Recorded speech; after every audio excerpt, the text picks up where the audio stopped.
have been enduring this for 20 whole weeks, and we stand here in solidarity with those Palestinians, and we will continue to stand in solidarity with those Palestinians until Palestine is free.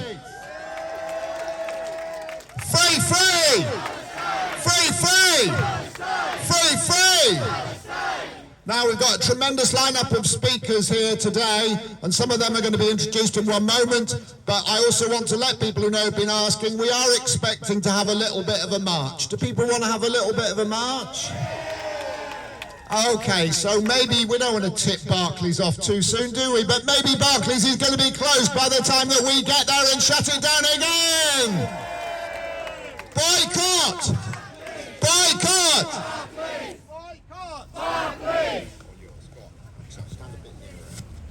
Hello, everybody. So before I start this whole demonstration, I want to tell all of you a story. So usually after subhi, when we don't have any milk or any bread in the house, my mom just throws on her prayer clothes and leaves quickly to go and get the bread and to come back, because she knows she doesn't have to get ready.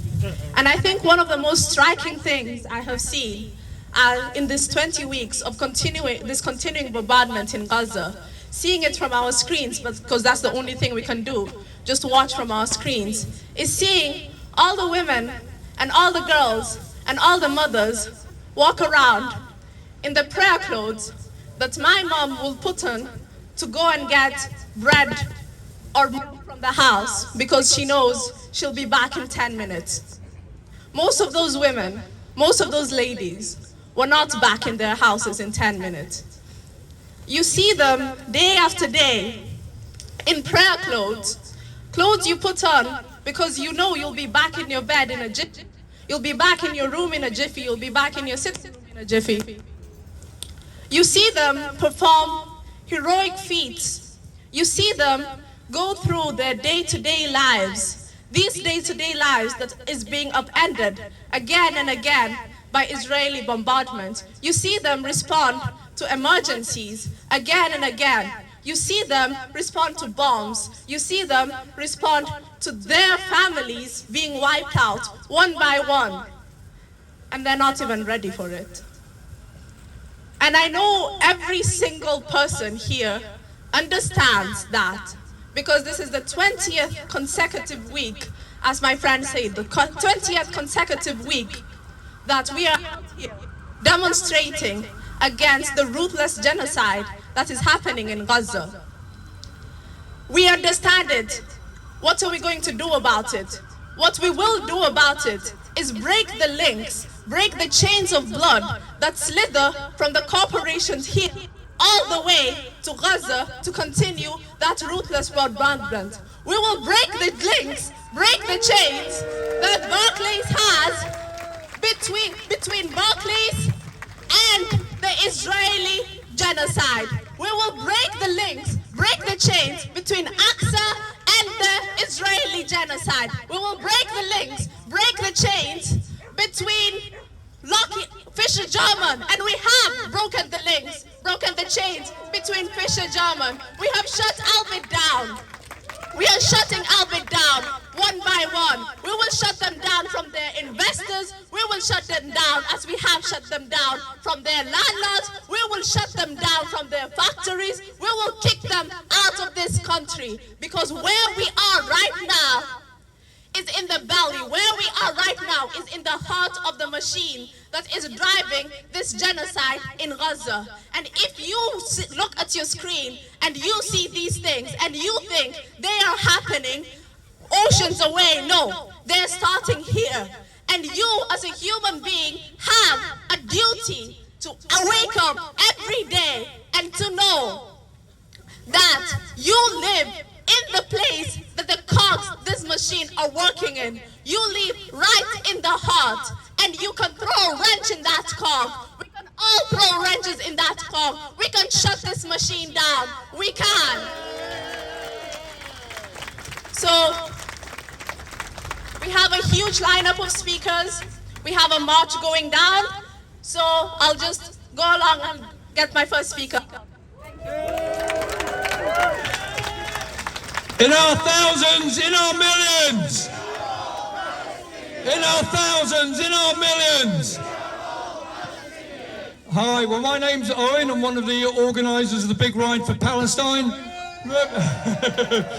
Also a member of Greater Manchester Friends of Palestine.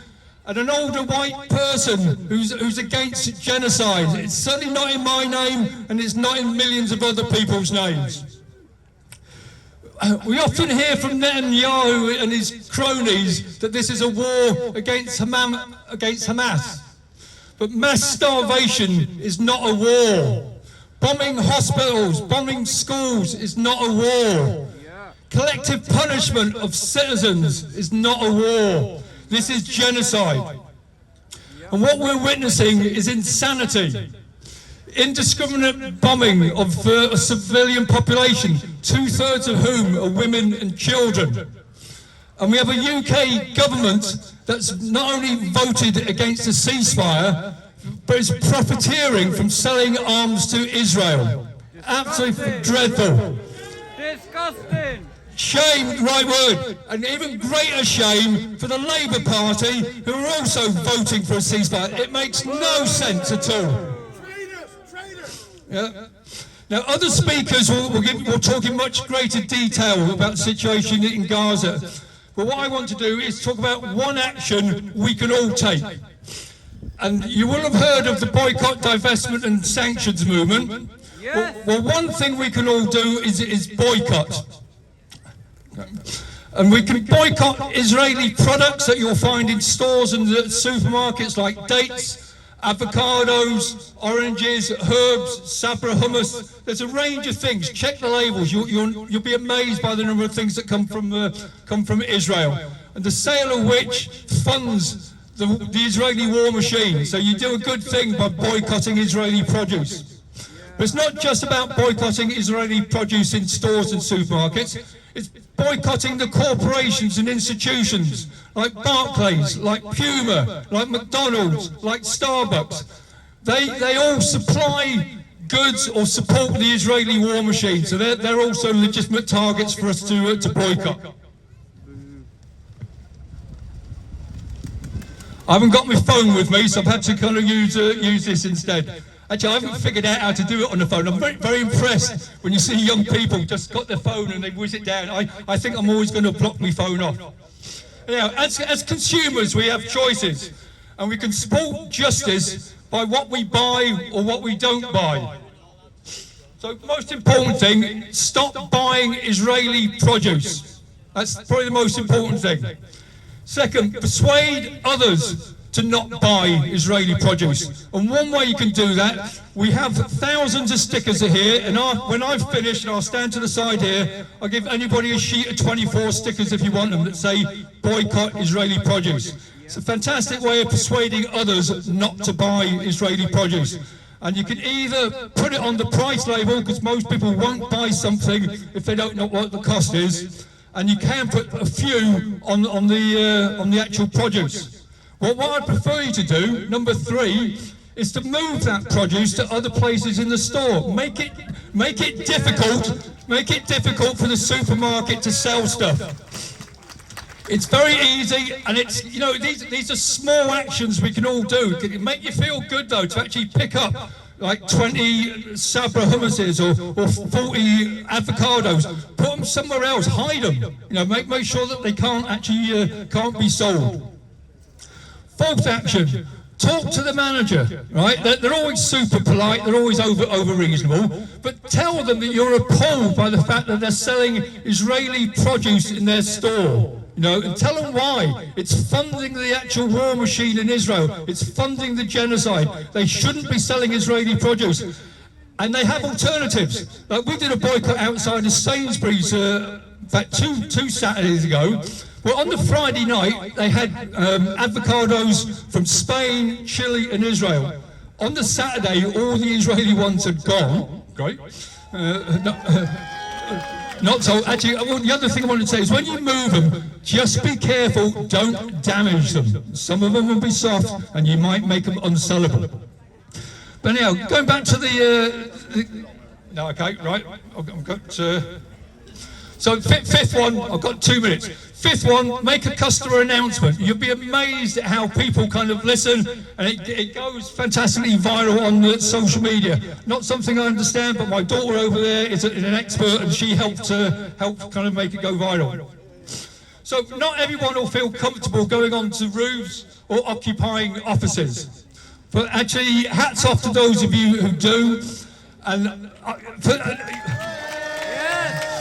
And I often hear these people saying, oh, young people are just not political. But there's a hell of a lot of you out there that are super political and doing a fantastic, fantastic job. Right. So the last 2 points, other actions. One, join a campaigning organisation. You know, it's great that we all turn out individually, but when you become part of an organisation like Greater Manchester Friends of Palestine, Palestine Action, Youth Front for Palestine, Friends of Al-Aqsa, you know, you feel part of something. You get to, you find out what's going on, you get informed. There's educational evenings, really, really good to do. And the last thing I'd say is join a local group. There's an amazing number of local groups that have started off in Withington, in Old Trafford, in Cheadle, in Levenshulme, in all over, Altrincham. It's fantastic. And they tend to be more focused. They might be protesting outside their MP's office, and they might just be a support network. There's an amazing number of people I speak to who say, well, I don't really like coming along to demos and marches. It feels uncomfortable. So great that you're all here. People said 20th one. But actually join a local one. You can get involved in very local activity and support each other. Free, free, free, free. Big cheer there for the consumer boycott for Aaron. And welcome someone well known to us, Shamila. Lovely to see you. Thank you. Salams and peace to you all. For those of you that don't know me, I'm a medical doctor and humanitarian relief worker. I've been to Gaza and other war zones like Syria and Yemen to deliver emergency medical and humanitarian aid. Friends, we are now on day 135 and 75 years of the most widely broadcast genocide in history. A genocide that's been enabled by some of the most fascist governments of the world, with leaders in suits who claim a higher moral compass, who claim to be bastions of a civilized world and yet are still paralyzed to stop the murder of an estimated 15,000 children, who are complicit in orphaning over 20,000 children, who have murdered over 30,000 people and wounded over 70,000 more, who have made Gaza a mass graveyard. These leaders are A-OK with almost 1 million children in Gaza being traumatized. My heart bleeds, especially for the Palestinian children and babies who have spent months being terrorized by one of the advanced and immoral armies in the world. The horror doesn't stop for them. Even the clap of thunder now induces terror, bedwetting, and being frozen in fear. And they will live with this until they die, if nothing doesn't change. Israel isn't interested in the mental health of these children because they're working hard to make sure that they don't live to adulthood. Why? Because Palestinian children are the future that Israeli Zionists don't want to see. They want to see them out of sight and out of life, to see them ethnically cleansed. They can claim that this isn't the case till the cows come home, but we don't believe their lies anymore. This genocide has been engineered over decades of weaponizing religion to justify land grab and the killing of innocent civilians, of brainwashing their youth and public to think of Palestinians as the other and to kill for pleasure. And this sadistic trait comes all the way down from the top. Bibi's corrupt heart and mind trickles down to the foot soldiers who think that it's okay for Palestinian children to be used for target practice and for their tanks to kill entire families trying to escape. Almost every accusation of the Zionist army is an admission of war crimes that they have or are still committing right now. It takes a certain disgusting subhuman to look down the barrel of a gun and snipe innocent men, women, and children, and then go on to live normally with their own families. We all saw the young girl Hadil and her 3-year-old cousin a few days ago, who was shot and killed instantly whilst trying to get some water. Camera footage showed the boy still being shot at as he lay helplessly, and helplessly Palestinians tried to desperately pull him to safety. He didn't survive either. How are we existing on the same planet as people who think that killing unarmed civilians is okay in the 21st century? Humanity has regressed, and it will continue to regress if Israel continues to get the green light in killing and military budgets. Palestinians in Gaza are exhausted and they're dying, hundreds every day, even more so since the ICJ ruling, in the so-called safe zones that the Israelis lied about and have forced families into for a final slaughter. Just in the last week, I felt my heart break over and over and over again. A 6-year-old child was found sleeping under a truck in the cold in Gaza. The child said he'd become separated from his family after they were all killed, and he lay under the truck so that he could be run over, martyred, and join his dead family. A few hours later, he had also died from hypothermia, exhaustion, and hunger. No child deserves this. No human deserves this. We are going through a stain on humanity in history. No one has the excuse not to call out this barbarity. Get out of your bubbles and get those that are inside out too. Because if this doesn't stop, one day there'll be a genocide coming to a place near us. Because violence begets violence.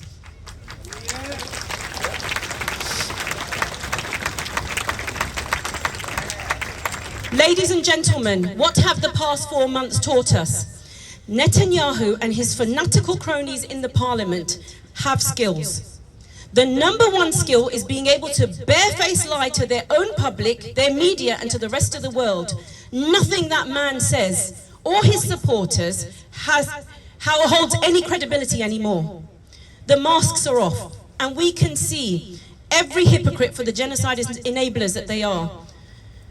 How dare the Israeli government try to weaponize the Holocaust and silence tens of thousands of Jews who march with humanity to demand an immediate ceasefire?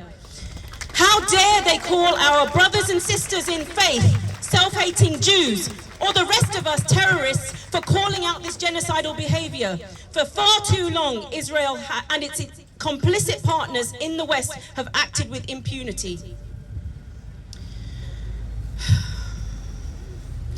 For far too long, they've tried to hide the fact that they're the real terrorists. And if the world doesn't call a spade for what it is, we, the people, will.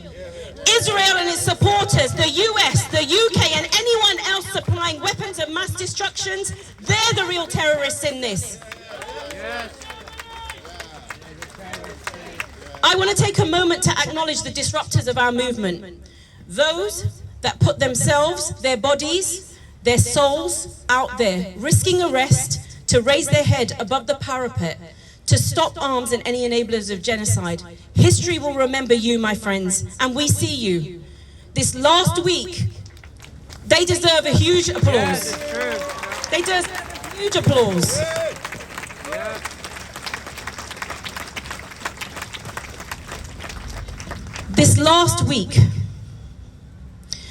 This last week has been one of the most horrific and bloodiest, and all eyes must be on Rafah. We are at a dangerous and critical point. Word in the humanitarian community is that a pause seems to be on the horizon. Before the last pause, let me remind you, the Israeli army ramped up its killing spree. Now is the time for all of us to step up and ensure we don't abandon this cause. An immediate and permanent ceasefire was needed yesterday. Israel and Zionism is now on shaky ground. Record numbers of Israelis are leaving their country, and it's on the brink of recession. It's unrealistic that Western countries can continue to fund wars when many in their own countries face crippling poverty. Endless war is unsustainable. People of morality will never stand with Zionism or oppression. And millions can see now how it's evolved around ethnic cleansing, murder and lies. It is going to take your micro actions to continue turning the tide to bring lasting big change. Remember, truth and justice always prevail. Whether that's today, tomorrow, or beyond our lifetimes, we will see a free Palestine. 1 minute. We will stand one day with Palestinians in person on their self-determined land, and we will say we fought for their right to choose life. Keep showing up. Keep signing every petition. Keep choosing where you spend your money. Keep boycotting. Keep liking and sharing Palestinian content to disrupt the algorithms that social media giants are spending millions on to suppress. Keep making noise and keep doing what you can do to influence your own social networks, even if that's armchair activism. If you can't be a storyteller, then be a story carrier. Carry the voices of Palestinians. Carry them to those that haven't heard them yet. I know I'm preaching to the converted here, but we need to reach the bubbles that other people are living in. Even if it's a small effort, keep it up and keep it consistent. Our team in Gaza are working at every level to provide emergency relief wherever we can, however we can. And over 200 tons in 8 trucks are waiting at the Rafah border to get in.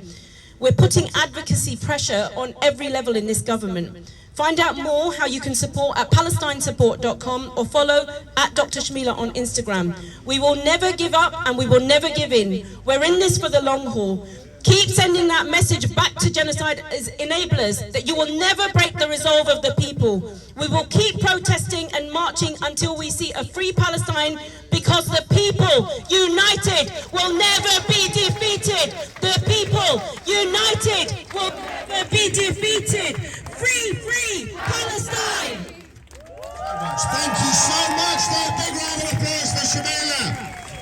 Fantastic information. Now we've just got one last speaker, but can I just ask everybody, because this group has got bigger as the minutes have gone by, can you move forward a bit? Can you move forward a little bit so that the people at the back can move in and get a bit nearer so they can hear a bit safer on the road?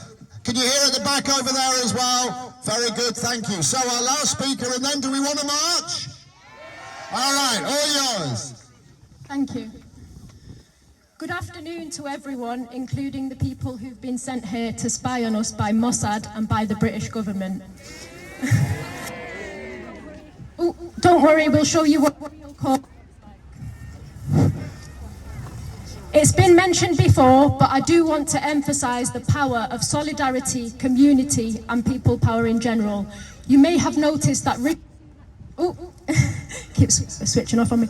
You may have noticed that Rishi Sunak's government hasn't been too happy about our protests. And you may have also noticed that they're trying to give the police extra powers to crack down on us. This is purely an intimidation tactic. They want to force us into silence. They want us to give up and go home. Are we going to do that? The truth is, this government, just like most, is scared of us, the people, and so they should be. They are scared of what we can achieve when we come together, and we have proved this time and time again. We proved this when our boycotts helped to bring about the end of apartheid in South Africa. We proved this every single time we fought. Can you hear me? We proved this every single time we fought for better pay and working conditions with support from trade unions. We proved this when we shut down 2 of L factories here in the UK. They want us to believe we are powerless, but we are far from powerless. Who forms the majority of the electoral roll? We do. We're the ones who vote in the government, and we're the ones who vote them out. Who provides the labour and the workforce to run our services? We do. We are the cleaners, doctors, nurses, train drivers, and just like we provide those services, we have the power to withhold those services through strike action.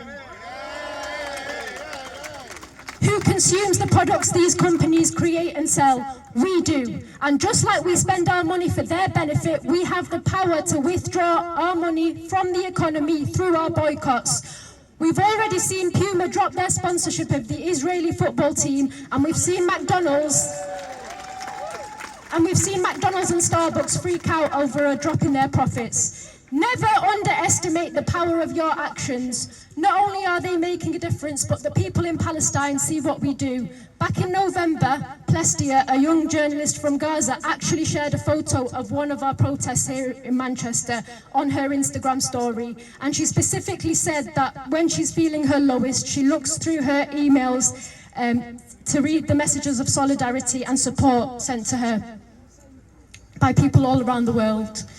Wa'il al-Dahduh, another incredibly brave journalist who lost multiple family members to Israeli strikes, also said in an interview, "What comforts us and makes it possible for us is you all, in your protests, your sit-ins, with your voices and with your interactions on social media." An overwhelming majority of the British public wanted a ceasefire, but most of our MPs completely ignored our wishes. Our so-called leaders do not represent us, and not only that, but the gap between the government and the opposition has never been so narrow. When this is the case, it's our duty to take matters into our own hands. It would be foolish for us to leave our fate and the fate of the Palestinians in the hands of our so-called leaders. We have to take a stand. And let me make something very clear to all the fence-sitters out there, including those in Parliament. Apathy in the face of a genocide is complicity.